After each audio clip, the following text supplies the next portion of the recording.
Her history and alarming connections are mostly unknown to the American people. Who is Huma Abedin? What do we know about Hillary Clinton's #1 aide and sidekick for 20 years? Hillary spoke at Huma's wedding saying, "If I had a second daughter, it would be Huma." This presidential election decides who gets to run the most powerful country on earth, so it is obviously very important to understand the facts about Huma Abedin, as she may very soon become Chief of Staff in the White House. I'll be simplifying an intricate web of people, organizations, and events that unraveled over many years. All of this information and more is available online for anyone who has access to Google. Anyway, here is an unbelievable story of infiltration, unfolding before our eyes, and the most important aspect of this election that you definitely won't see on CNN. There are 4 main players in this: Hillary Clinton, Huma Abedin, Abdullah Omar Nassif, and Saudi Arabia. Huma was born in the USA. Then when she was 2 years old, her family moved to Saudi Arabia. They lived in Saudi Arabia for 16 years. Huma returned to the USA when she was 18 to study at George Washington University.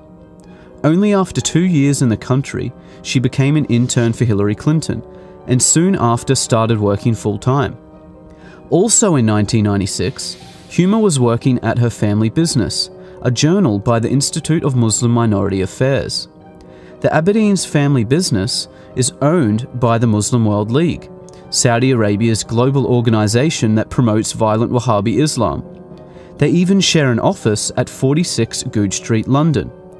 Saliha Abedin, Huma's mother, and Hassan Abedin, Huma's brother, currently work there still.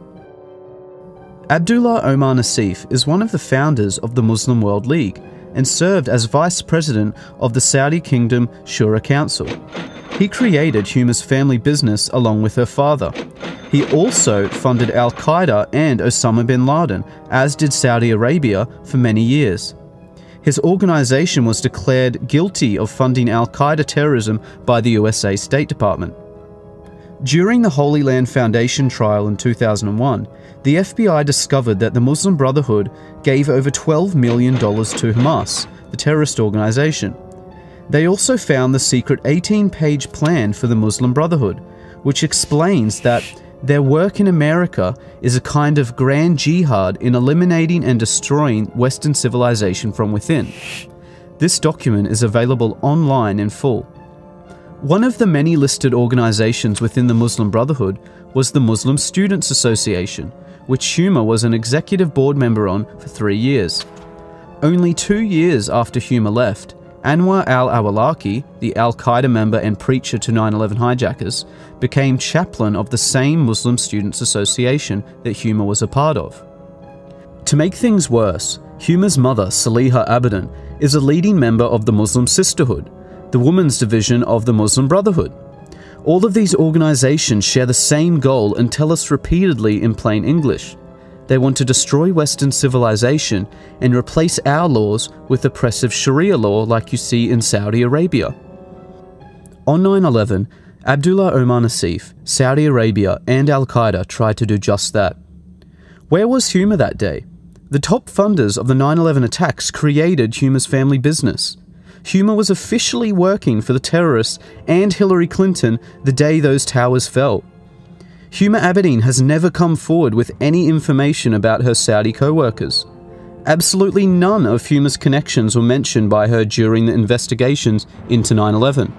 She has made no mention of her relationship to Abdullah Omar Nassif, the Muslim World League, Muslim Brotherhood, or her current status at her family business, which could be of unimaginable assistance to the FBI and the CIA. Huma's mother still works for the Muslim World League, yet Huma has made no effort to distance herself from her mother or her radical views. Saliha Abedin is a leading Sharia activist who has, for example, published a book called Women in Islam that claims secular man-made laws enslave women. It supports female genital mutilation, the death penalty for leaving Islam, the legal subordination of women, and the participation of women in violent jihad. Hillary Clinton has flown to meet with Saliha Abedin many times. Huma says that her mother considers her to be a big deal and is proud of her. Huma's absolute silence on all questions regarding her extremist ties says far too much. How can someone with such close links to terrorism be allowed access to our top-secret information and have security clearances? Especially since it was found that Huma was accessing Hillary Clinton's emails and physical documents. The Clinton Foundation received over $25 million from Saudi Arabia, and they also funded 20% of her election campaign. Saudi Arabia's massive influence on the Clintons and Obama administration has not gone unnoticed. The damaging results of Islamist influence on the USA and Europe is worthy of another dedicated report, as this is just the tip of the corrupt iceberg. But you can no longer deny that Hillary Clinton is actively working with a global movement whose goal is to destroy Western civilization, just for the selfish benefit of money and power.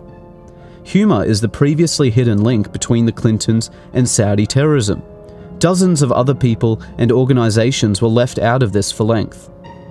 Any rational person should have high standards of evidence for claims such as this. So here is the fastest way to prove Huma's tie to Abdullah Omar Nassif that you can look up for yourself and is sourced by their own websites. Start at the website of Huma's family business, the Institute of Muslim Minority Affairs. See that Huma's mother, Saliha, and Huma's brother, Hassan, currently manage this company. Now go to the website for the Muslim World League, owned by Saudi Arabia and Abdullah Omar Nassif. Note the address is listed by their website, 46 Goodge Street, London. Now, back to Huma's family business. If you scroll down, you see that same address, 46 Goodge Street, London. Clearly anyone can prove in seconds that Huma's family business is owned by Saudi Arabian terrorists. Their own websites make no secret of this fact.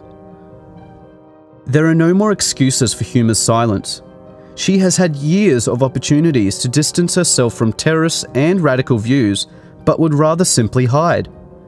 The American people demand an explanation from Huma Abedin and Hillary Clinton before the election. One simple, straightforward question needs to be answered. Did Abdullah Omar Nassif create your family business, and were you working with him in any capacity on September the 11th, 2001? Yes or no? This year marks the 15th anniversary of the day Al-Qaeda murdered 3,000 innocent citizens. Let's not forget about it so quickly. Huma's security clearances should be revoked until she or Hillary directly address this national security threat. Unfortunately, in the meantime, because of the overwhelming silence and lies, it appears to be true that a vote for Hillary Clinton will be a vote for Huma Abedin, the Muslim Brotherhood, Saudi Arabia, Al-Qaeda, and a wish for the complete destruction of the United States of America.